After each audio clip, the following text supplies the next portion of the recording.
ನ್ಯೂಸ್ವರೆಗೆ ಮತ್ತು ಸ್ವಾಗತ. ನರೇಂದ್ರ ಮೋದಿ ಯಡಿಯೂರಪ್ಪ ಭಾಯಿ ಆಗ್ತಾರೆ ಅನ್ನೋಂಥ ಒಂದು ಪ್ರಶ್ನೆ ಈಗ ಎದ್ದುಕೊಳ್ಳುತ್ತಿದೆ. ರಾಜ್ಯ ರಾಜಕೀಯದಲ್ಲಿ ಅನೇಕ ತಿರುವುಗಳು, ಅನೇಕ ಧ್ರುವೀಕರಣಗಳಾಗ್ತಾ ಇದ್ದಾವೆ. ಅದರ ಮಧ್ಯೆ ಇಂಥದ್ದೊಂದು ಧ್ರುವೀಕರಣಕ್ಕೆ ವೇದಿಕೆ ಸಿದ್ಧ ಆಗ್ತಾ ಇದೆ ಅನ್ನೋಂಥದ್ದು. ಆದರೆ ಅದು ಎಷ್ಟು ದಿನಗಳಲ್ಲಿ ಆಗುತ್ತೆ ಅನ್ನುವಂಥದ್ದು ಪ್ರಶ್ನೆ ಬೇರೆ. ಆದರೆ ಒಂದಂತೂ ಸ್ಪಷ್ಟ, KJP BJP ಒಂದಾಗೋದು ಶತಸಿದ್ಧ ಅನ್ನುವಂಥದ್ದು BJPಯ ಪಡಸಾಲೆಯಿಂದ ಬರ್ತಕ್ಕಂಥ ಒಂದು ಸೂಚನೆ. ಸೊ ಆ ಮಾತುಗಳಿದ್ದಾವೆ. ಇದ್ರ ಬಗ್ಗೆ ಚರ್ಚೆಯನ್ನು ಮಾಡಲಿಕ್ಕೆ ನಮ್ಮ ಜೊತೆಗೆ BJP ಹಿರಿಯ ನಾಯಕರು ಮತ್ತು ವಿಧಾನ ಪರಿಷತ್ ಸದಸ್ಯರಾದ ರಘುನಾಥ್ ಮಲ್ಕಾಪುರ ಕಾರ್ಯಕ್ಕೆ ಸ್ವಾಗತ. ಹಾಗೆ ಇನ್ನೊಬ್ಬರು ಹಿರಿಯ ಪತ್ರಕರ್ತರಂತ ಮಹಾದೇವ್ ಪ್ರಕಾಶ್ ನಿಮಗೂ ಕೂಡ ಸ್ವಾಗತ. ನಾನು ಇವ್ರ ಜೊತೆ ಚರ್ಚೆ ಮಾಡ್ತೀನಿ. ಅದಕ್ಕಿಂತ ಮೊದಲು ಇರತಕ್ಕಂಥ ಒಂದು ಆಪ್ಷನ್ಸ್ಗಳೇನಿದ್ದಾವೆ, ಈಕ್ವೇಷನ್ಸ್ಗಳೇನಾಗುತ್ತೆ, ಇದು ಈಗಾಗಲೇ MLC ಎಲೆಕ್ಷನ್ನಲ್ಲಿ KJP BJP ಕೈ ಜೋಡಿಸಿದಾವೆ. ಆದರೆ ಅದು ಮುಂದೆ ಏನಾಗುತ್ತೆ, ಎರಡೂ ಒಂದಾಗ್ತವ ಅನ್ನುವಂಥದ್ದು. ಅಂದರೆ ಬಿಟ್ಟು ಹೋದಂಥ ಯಡಿಯೂರಪ್ಪ ಮತ್ತೆ ವಾಪಸ್ ಮರಳಿ BJP ಸೇರ್ತಾರೆ ಅನ್ನುವಂಥದ್ದು, ಮತ್ತೆ ಹೊರಗೆ ಹೋದಂಥ ನಾಯಕರನ್ನು BJP ಒಂದು ರೀತಿ ಸ್ವಾಗತ ಮಾಡಿ ಒಳಗಡೆ ಸೇರ್ಕೊಳ್ಳುತ್ತೆ ಅನ್ನೋಂಥ ಪ್ರಶ್ನೆ ಇದೆ. ಆ ಎಲ್ಲ ಪ್ರಶ್ನೆಗಳಿಗೆ ಒಂದಷ್ಟು ಈಕ್ವೇಷನ್ಸ್ಗಳಿದ್ದಾವೆ, ಅದನ್ನು ನಾನು ಚರ್ಚೆ ಮಾಡ್ತೀನಿ. ಮೋದಿ BSY ಭಾಯ್ ಆಗ್ತಾರೆ ಅನ್ನೋ ಒಂದು ಪ್ರಶ್ನೆಗೆ ಇಲ್ಲಿ ಇರ್ತಕ್ಕಂಥ ಒಂದು ಉತ್ತರ, ಮೇಲ್ಮನೆ ಜೊತೆಗೆ ಮೈತ್ರಿ, BJP KJPಯ ಮೈತ್ರಿನೇ ಇಲ್ಲಿ ಒಂದು ಸ್ಪಷ್ಟ ಉತ್ತರ ಕೊಡ್ತಾ ಇದೆ. ಯಡಿಯೂರಪ್ಪ BJP ಸೇರಲು ಇಟ್ಟ ಮೊದಲ ಹೆಜ್ಜೆ ಈ ಮೈತ್ರಿ ಅನ್ನುವಂಥ ಒಂದು ಮಾತುಗಳು ಕೂಡ ರಾಜ್ಯ ರಾಜಕೀಯ ವಲಯದಲ್ಲಿ ಕೇಳಿಬರ್ತಾ ಇದೆ. BSY ಜೊತೆ ನರೇಂದ್ರ ಮೋದಿ ನಡೆಸಿದ್ದಾರೆ ತೆರೆಮರೆ ಕಸರತ್ತು. ಇಂಥದ್ದೊಂದು ಕಸರತ್ತು ನಡೆದಿದೆ ಈಗಾಗಲೇ. ನರೇಂದ್ರ ಮೋದಿ BJPಯ ನಾಯಕರ ಮೂಲಕ, ಅದರಲ್ಲೂ ವಿಶೇಷವಾಗಿ RSS ನಾಯಕರ ಜೊತೆಗೆ ನಡೆಸಿದಂಥ ದೆಹಲಿಯಲ್ಲಿನ ಮಾತುಕತೆ ಇಂಥದ್ದೊಂದು ಪುಷ್ಟಿ ಸಿಕ್ಕಿದೆ. ಈಗಾಗಲೇ ರಾಜನಾಥ್ ಸಿಂಗ್ ಅವರು ಕೂಡ ಅಂಥದ್ದೊಂದು ಮಾತುಕತೆ ನಡೆಸಿದ್ದಾರೆ ಅನ್ನೋಂಥ ಒಂದು ಮಾಹಿತಿ ಸಿಗ್ತಾ ಇದೆ. BJP ರಾಷ್ಟ್ರೀಯ ಅಧ್ಯಕ್ಷ ರಾಜನಾಥ್ ಸಿಂಗ್ ಅವರೇ ನೇರವಾಗಿ ಯಡಿಯೂರಪ್ಪ ಜೊತೆ ಮಾತುಕತೆ ನಡೆಸಿದ್ದಾರೆ ಅನ್ನೋಂಥದ್ದು. ಸೊ ಅದ್ರ ಜೊತೆಗೇನೆ ಈ ಒಂದು ಬೆಳವಣಿಗೆ, ಅಂದರೆ ಒಂದು ವೇಳೆ ಯಡಿಯೂರಪ್ಪನವರನ್ನು BJPಗೆ ಸೇರಿಸ್ಕೊಳ್ಳೋದೇ ಆದರೆ ಆಗಬಹುದಾದಂಥ ಮುಂದಿನ ಬೆಳವಣಿಗೆಗಳ ಬಗ್ಗೆ ಚರ್ಚೆ BJPಯ ಹೈಕಮಾಂಡಲ್ಲಿ ನಡೀತಾ ಇದೆ. ಸೆಪ್ಟೆಂಬರ್ 2ನೇ ವಾರದಲ್ಲಿ ಮೋದಿ ರಾಜ್ಯಕ್ಕೆ ಆಗಮಿಸುವ ಸಾಧ್ಯತೆ ಇದೆ. ಈಗಾಗಲೇ BJP ಮುಂದಿನ ಲೋಕಸಭಾ ಚುನಾವಣೆ ಹಿನ್ನೆಲೆಯಲ್ಲಿ 100 ರ್ಯಾಲಿಗಳನ್ನು ಮಾಡಲಿಕ್ಕೆ ರಾಷ್ಟ್ರ ಮಟ್ಟದಲ್ಲಿ ತೀರ್ಮಾನ ಕೈಗೊಂಡಿದೆ. ಸೊ ಕರ್ನಾಟಕಕ್ಕೆ ನರೇಂದ್ರ ಮೋದಿ ಬರ್ತಾರೆ. ಸೊ ಆಗ ಆಗುವಂಥ ಎಲ್ಲ ಸಿದ್ಧತೆಗಳ ವಿಚಾರದಲ್ಲಿ ಈಗಾಗಲೇ ಒಂದು ಸುತ್ತಿನ ಮಾತುಕತೆ ನಡೀತಾ ಇದೆ. ಸೊ ಅಂಥ ಸಂದರ್ಭದಲ್ಲಿ ಯಡಿಯೂರಪ್ಪ BJPಗೆ ಸೇರ್ತಾರಾ, ಅದಕ್ಕೂ ಮುನ್ನ ಇಂಥದ್ದೊಂದು ವೇದಿಕೆ ಸಿದ್ಧ ಆಗುತ್ತಾ ಅನ್ನುವಂಥದ್ದು ಕೂಡ ಇಲ್ಲಿನ ಇರ್ತಕ್ಕಂಥ ಚರ್ಚೆ. ರಾಜ್ಯ ಪ್ರವಾಸಕ್ಕೆ ಮುನ್ನ KJP BJP ವಿಲೀನಕ್ಕೆ ಸಿಗುತ್ತಾ ಗ್ರೀನ್ ಸಿಗ್ನಲ್ ಅನ್ನುವಂಥದ್ದು ಕೂಡ ಈಗಾಗಲೇ BJP ಮತ್ತು KJP ವಲಯದಲ್ಲಿ ಚರ್ಚೆ ಆಗ್ತಾ ಇದೆ.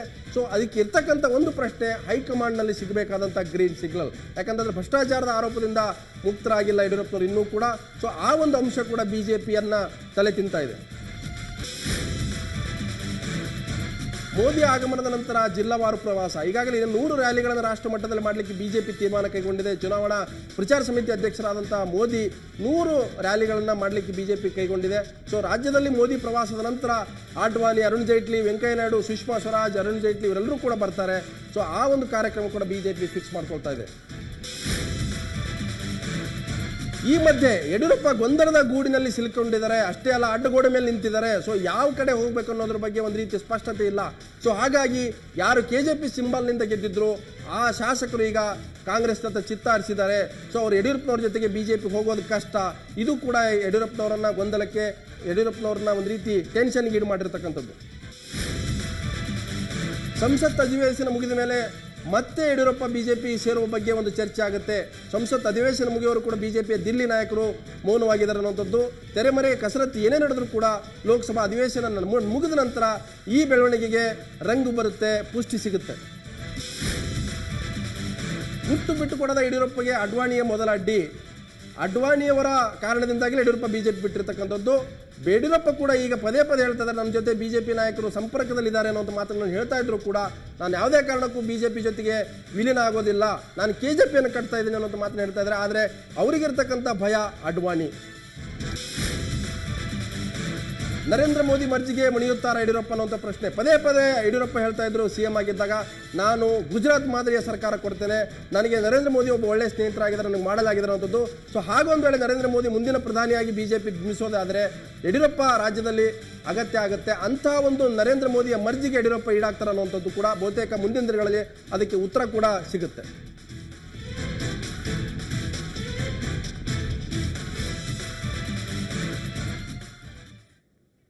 ಸೊ ಮಲ್ಕಾಪುರಿ ಅವರೇ, ಯಡಿಯೂರಪ್ಪ BJP ಸೇರೋದು ಒಂದು ಭಾಗ ಆದರೆ ನರೇಂದ್ರ ಮೋದಿ ಯಡಿಯೂರಪ್ಪ ಭಾಯಿ ಆಗ್ತಾರೆ. ಅಂದರೆ ಅಡ್ವಾಣಿ ಅವರು ಎಷ್ಟೇ ಅಡ್ಡಿಪಡಿಸಿದ್ರು ಕೂಡ ನರೇಂದ್ರ ಮೋದಿ ಯಡಿಯೂರಪ್ಪ ಬಿಟ್ಟು ಕೊಡಲ್ಲ.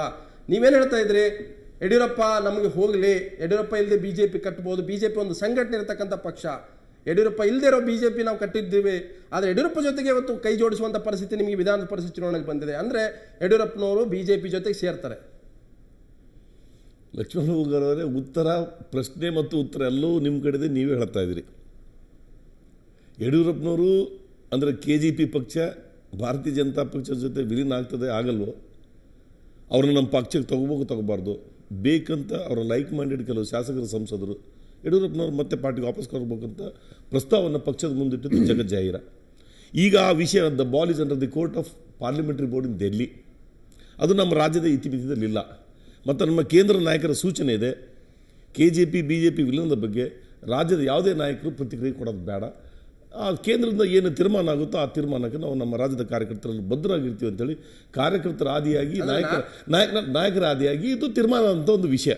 ನೀವು ಎರಡನೇದೇನು ಹೇಳ್ತಾ ಇದ್ರಿ, ಈ ಮೇಲ್ಮನೆಯ ಒಂದು ವಿಧಾನ ಪರಿಷತ್ ಚುನಾವಣೆ KJP ಜೊತೆಗೆ ಅಲಯನ್ಸ್ ಮಾಡ್ಕೊಂಡಿದ್ದಕ್ಕೆ ಇದೊಂದು ಪೀಠಿಕೆ ಅನ್ನೋ ಥರ ನೀವು ಮಾಡ್ತಾ ಇದ್ದೀರಿ. Okay, I will come to it. What is this election?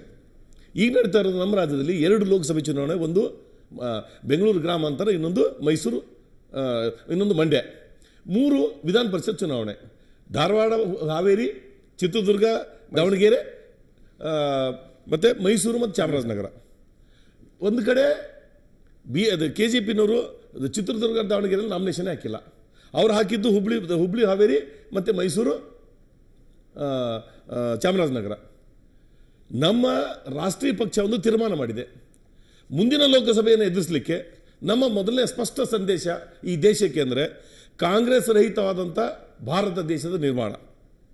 ಈ ಚುನಾವಣೆಯಲ್ಲಿ ನಮ್ಮ ರಾಜ್ಯದಲ್ಲಿ ನಮ್ಮ ಭಾರತೀಯ ಜನತಾ ಪಕ್ಷದ ಗುರಿ ಕಾಂಗ್ರೆಸ್ಸನ್ನು ಸೋಲಿಸುವಂಥದ್ದು. ಅಂದರೆ ಅಷ್ಟೊಂದು ವೀಕ್ ಆಗಿದ್ದೀರಿ? ಕೇಳಿ, ನಾನು ಬರ್ತೀನಿ ಸರ್. ವೀಕ್ ಆಗೋ ಪ್ರಶ್ನೆ ಎಲ್ಲಿ ಬಂತು ಕೇಳಿ. ಈ 2 ಲೋಕಸಭಾ ಚುನಾವಣೆ ಉಪಚುನಾವಣೆ ಇತ್ತೆ, ಇದರಿಂದ ದೇಶದಲ್ಲಿ ಸರ್ಕಾರ ಬದಲಿಯಾಗಲ್ಲ. ಯಡಿಯೂರಪ್ಪನವರು ಕೈ ಜೋಡಿಸುವ ಅಗತ್ಯ ಏನಿತ್ತು ನಿಮಗೆ? ಅಷ್ಟೊಂದು ಸ್ಟ್ರಾಂಗ್ ಆಗಿದ್ರೆ ಅಥವಾ ಯಡಿಯೂರಪ್ಪ BJP ನೆರವು ತಗೊಳ್ಳೋ ಅಗತ್ಯ ಏನಿತ್ತು? ಒಂದು ನಿಮಿಷ ನೀವು ಪಾಲಿಟಿಕಲ್ ಎನಿಮೀಸ್ ಅಲ್ಲ. ನಾನು ಹೇಳೋದು ಮಲ್ಕಾಪುರ ಅವರೇ, ನೀವು ಕೂಡ ಸಂಘದಿಂದ ವಿದ್ಯಾರ್ಥಿ ಸಂಘಟನೆ ಬಂದಂಥವ್ರು. ಯಡಿಯೂರಪ್ಪನವರು BJP ಬಿಟ್ಟು ಹೋಗಿದ್ದಾರೆ, BJP ಮುಗಿಸ್ಲೇಬೇಕಂತ ತೀರ್ಮಾನ ಮಾಡಿದವರು. ನೀವು ಏನು ಹೇಳಿದ್ರೆ, ಯಡಿಯೂರಪ್ಪ ನಮ್ಮ ಮನೆಯಿಂದ ಒಂದು ಪಿಶಾಚಿ ಹೋದ್ರೆ ಸಾಕಪ್ಪ, ನಮ್ಮ ಮನೆ ಶುದ್ಧ ಆಗುತ್ತೆ ಅಂತ ಹೇಳಿದವರು. ಯಡಿಯೂರಪ್ಪ ಒಬ್ಬ ಪಾಲಿಟಿಕಲ್ ಎನಿಮಿ ಆಗಿ ಒಬ್ಬ ಎನಿಮಿ ಜೊತೆ ಹೇಗೆ ಕೈ ಜೋಡಿಸ್ರಿ ಅಂತ ಅದೇ ವಾಪಸ್ ಬರ್ತಾ ಇದ್ದೀನಿ. 2 ಲೋಕಸಭೆ ಉಪಚುನಾವಣೆಗಳು, 2 ಲೋಕಸಭೆ ಉಪಚುನಾವಣೆ ಗೆದ್ದ ಸಿಟ್ಟಿಂಗ್ ಕ್ಯಾಂಡಿಡೇಟ್ ಯಾರಲ್ಲಿ? ಜನತಾದಳದವರು. ನಾವು BJPನವ್ರು ಗೆದ್ದಂಥ ಕ್ಷೇತ್ರ ಅಲ್ಲ. ಈ 3 ವಿಧಾನ ಪರಿಷತ್ತು BJP ಗೆದ್ದಿದೆ. BJP ತನ್ನ ಅಸ್ತಿತ್ವವನ್ನು ಈ ರಾಜ್ಯದಲ್ಲಿ ಉಳಿಸ್ಕೋಬೇಕು. ಅಲ್ಲಿ ಒಟ್ಟಾರೆ ಈ ರಾಜ್ಯದಲ್ಲಿ ರಾಜ್ಯದಿಂದ ಕೇಂದ್ರಕ್ಕೆ ಇಡೀ ಭಾರತದಲ್ಲಿ ಏನು ಒಂದು ಸಂದೇಶ ಹೋಗಿದೆ? ಏನು ರಾಜಕೀಯ ಏನು ಬದಲಾವಣೆ ಆಗುತ್ತೆ? ಸಮೀಕ್ಷೆಗಳ ಪ್ರಕಾರ ದೇಶದಲ್ಲಿ NDA ಮತ್ತೆ ಸರ್ಕಾರ ಬರುವಂತ ಲಕ್ಷಣ ಇದ್ದರೂ ಕೂಡ ಸಮೀಕ್ಷೆಗಳ ರಾಜ್ಯದಲ್ಲಿ ಕಾಂಗ್ರೆಸ್ ಒಳ್ಳೆ ಬೆಳವಣಿಗೆ ಆಗುತ್ತೆ ಅನ್ನೋ ಸಂದೇಶ ಇದೆ. ಈ ಚುನಾವಣೆಯಲ್ಲಿ ನಾವು ಇಡೀ ದೇಶಕ್ಕೆ ಸಂದೇಶವನ್ನು ಕೊಡಲಿದ್ದೇವೆ. ಕರ್ನಾಟಕ ಕಾಂಗ್ರೆಸ್ ಮೇಲೆ ಇರಲ್ಲ, ಕೆಳಗಿಳಿತದೆ ಅನ್ನೋ ಸಂದೇಶನ ಎಲ್ಲ ಕ್ಷೇತ್ರದಲ್ಲಿ ಕಾಂಗ್ರೆಸ್ ಅನ್ನು ಸೋಲಿಸಿ ತೋರಿಸ್ತೀವಿ ನಾವು. ಮಾದೇವ್ ಪ್ರಕಾಶ್ ಅವರೇ, ನನ್ನ ಶಕ್ತಿ ಏನು ಅನ್ನೋದು ನನಗೆ ಗೊತ್ತಿದೆ. ಭಾರತೀಯ ಜನತಾ ಪಕ್ಷ ಶಕ್ತಿ ಯಾವಾಗಿತ್ತು ಅಂದ್ರೆ ಆಡಳಿತದಲ್ಲಿದ್ದಾಗ 21 ಚುನಾವಣೆ ನಾವು ಗೆದ್ವಿ. ಯಾವ ಪಕ್ಷ ನಮ್ಗೆ ಸಹವಾಸ ಬೇಡ, ಯಾರನ್ನು ಬೇಕಾದ್ರೆ ನಿಮ್ಮ ಮನೆಯಿಂದ ಕರ್ಕೊಂಡ್ಬರ್ತೀನಿ, ಚುನಾವಣೆ ಗೆಲ್ಲಿಸಿ. ಯಡಿಯೂರಪ್ಪ ಪದೇ ಹೇಳ್ತಾ ಇದ್ರು, ಉಪಚುನಾವಣೆ ನಾವು ಗೆಲ್ತೀವಿ, ಯಾವ ಪಕ್ಷ ಜೊತೆ ಮೈತಿಲ್ಲ. ಇವತ್ತು ಕಾಂಗ್ರೆಸ್ ಆಡಳಿತಕ್ಕೆ ಬರ್ತಾ ಇದ್ದಾಗೆ ಇವರು ಮೈಯಲ್ಲಿ ದೆವ್ವ ಬಂದಂಗೆ ಆಗ್ಬಿಟ್ಟಿದೆ. JDSಗೂ ದೆವ್ವ ಬಂದಂಗಾಗಿದೆ, BJPಗೂ ದೆವ್ವ, KJPಗೂ ದೆವ್ವ, ಎಲ್ಲರೂ ಕೂಡ ಒಂದು ರೀತಿ ಒಕ್ಕೂಟ ಮಾಡ್ಕೊಂಡು ಇವತ್ತು ನಿಂತಿದ್ದಾರೆ. ಅದು ನಾನು ಹೇಳ್ತಾರೆ JDS BJP ಒಂದು ಭಾಗ. ಆದರೆ KJP BJPಯ ಈ ಚುನಾವಣೆ ಇದೆಯಲ್ಲ, ಒಂದು ಕಡೆ ಜಗದೀಶ್ ಶೆಟ್ಟರ್ ಹೋಗಿ ಡೆಲ್ಲಿಯಲ್ಲಿ ಕೂತು ಮಾತಾಡ್ತಾರೆ, ಇನ್ನೊಂದು ಕಡೆ ಯಡಿಯೂರಪ್ಪನವರು ಒಂದು ರೀತಿ ಪರಸ್ಪರ ಮೈತ್ರಿ ಮಾಡಿಕೊಂಡ್ರು ಕೂಡ ಎಲ್ಲೋ ಒಂದು ಕಡೆ BJP ಮತ್ತು KJP ಬರುವ ದಿನಗಳಲ್ಲಿ ಒಂದಾಗ್ತವೆ. ಸೊ ಅದಕ್ಕೆ ಇದು ಒಂದು ರೀತಿ ಸ್ಟೆಪ್. ಇದು ಮಲ್ಕಾಪುರೆ ಅವರು ಭಾರತೀಯ ಜನತಾ ಪಕ್ಷದ ವಿಧಾನ ಪರಿಷತ್ ಸದಸ್ಯರು, ಆ ಪಕ್ಷದ ಒಬ್ಬ ಪ್ರಮುಖ ನಾಯಕರು. ಸಹಜವಾಗಿ ಅವರು ಒಂದು ರೀತಿ ಮುಸುಕಿನ ಒಳಗೇ ತಮ್ಮ ಲೆಕ್ಕಾಚಾರಗಳನ್ನು ಹಾಕ್ಕೊಳ್ತಾ ಹೇಳ್ತಾರೆ ಹೊರತು ಅವರು ಒಬ್ಬ ಸತ್ಯವನ್ನು ಬಹಿರಂಗಪಡಿಸಿ ಹೈಕಮಾಂಡ್ ಹೇಳ್ಬೇಡ ಅಂತ ಹೇಳಿದಲ್ಲ. ಹೌದು, ಅದ್ರ ಬಗ್ಗೆ ಚರ್ಚೆನೇ ಮಾಡಬೇಡಿ ಅಂತ ಹೇಳಿರೋದ್ರಿಂದ ಅವರು ಇದ್ರ ಮೂಲಕ ಜನಗಳಿಗೆ ಏನು ಮಾಡಬೇಡ ಅಂತ ಹೇಳಿದವರು ಮಾತಾಡಬೇಡಿ ಅಂತ ಹೇಳಿದ್ದಾರೆ. ಆದರೆ ಈ ನಮ್ಮ ಸುವರ್ಣ ಚಾನಲ್ಗೆ ಬರುವ ಮೊದಲು ಅವರ ಮಾಜಿ ಮುಖ್ಯಮಂತ್ರಿಗಳಿದ್ದಾರೆ ಜಗದೀಶ್ ಶೆಟ್ಟರ್, ಅವ್ರ ಜೊತೆಲಿ ನಾನು ಮಾತಾಡಿದೆ. ಏನು ನಿಮ್ಮ ಯಡಿಯೂರಪ್ಪನವರು ಮತ್ತು BJP ಒಂದಾಗೋದು ನಿಜನಾ ಅಂತ ಅಂದ್ಬಿಟ್ಟು ತುಂಬ ಸ್ಪಷ್ಟವಾಗಿ ಜಗದೀಶ್ ಶೆಟ್ಟರ್ ಹೇಳಿದ್ರು. ಕೆಲವೇ ದಿನಗಳಲ್ಲಿ BJP ಮತ್ತು KJP ಮರ್ಜ್ ಆಗುತ್ತೆ, ಅಂದರೆ BJP ಜೊತೆ KJP ಮರ್ಜ್ ಆಗುತ್ತೆ ಅನ್ನೋ ಮಾತನ್ನು ತುಂಬ ಸ್ಪಷ್ಟ ಮಾತುಗಳಲ್ಲಿ ಅಂದರೆ ವೇಟ್ ಮಾಡಿ ಅಂತ ಸ್ವಲ್ಪ ದಿವಸ ಅನ್ನೋ ಮಾತನ್ನು ಹೇಳಿದ್ರು. ಈ ಮಾತನ್ನು ಹೇಳಿದ್ರೆ ಅನ್ಪಾರ್ಲಿಮೆಂಟ್ರಿ ಆಗೋದಿಲ್ಲ ಅಂತ ನಾನು ತಿಳ್ಕೊಂಡಿದ್ದೀನಿ. ಯಾಕೆಂದರೆ ಇದೊಂದು ಗಾದೆಯ ಮಾತು. ಈ ಅನ್ನ ಹಳಸಿತ್ತು, ನಾಯಿ ಹಸ್ತಿತ್ತು ಅನ್ನುವಂತಹ ಒಂದು, ಅಲ್ಲ, ಅನ್ನ ನಾಯಿ ಯಾವ್ದು ಅನ್ನೋದು ಪ್ರಶ್ನೆ ಬರುತ್ತೆ ನೀವೀಗ. ಅದು ಬೇರೆ, ಅದನ್ನ ಬಿಡಿಸಿ ಹೇಳಕ್ಕಾಗಲ್ಲ. ಅದನ್ನು ಬಿಡಿಸಿ ಹೇಳೋಕ್ಕಾಗಲ್ಲ, ಕರೆಕ್ಟ್. ಆದರೆ ಈ ಅನ್ನ ಹಳಸಿದೆ, ನಾಯಿ ಹಸ್ದಿದೆ ಅನ್ನುವಂತಹ ರಾಜಕೀಯ ಪರಿಸ್ಥಿತಿ ಅಲ್ಲ, ಸಾಂಕೇತಿಕ ಪದ ಅಷ್ಟೇ ಇದು. ಯಾರು ಕೂಡ ತಪ್ಪು ತಿಳ್ಕೊಬಾರ್ದು. ಇಲ್ಲ ಇಲ್ಲ, ಅದಕ್ಕೆ ನಾನು ಹೇಳಿದೆ ಅನ್ಪಾರ್ಲಿಮೆಂಟ್ರಿ ಆಗೋದಿಲ್ಲ ಅನ್ನೋ ಮಾತನ್ನು ಹೇಳ್ತಾನೆ ನಾನು ಹೇಳಿದೆ ಇದೊಂದು ಗಾದೆಯ ಮಾತು. ಗಾದೆಯ ಮಾತನ್ನು ನಾವು ಹೇಳ್ಬೋದು. ಅಂಥ ಪರಿಸ್ಥಿತಿ ನಿರ್ಮಾಣ ಆಗಿದೆ.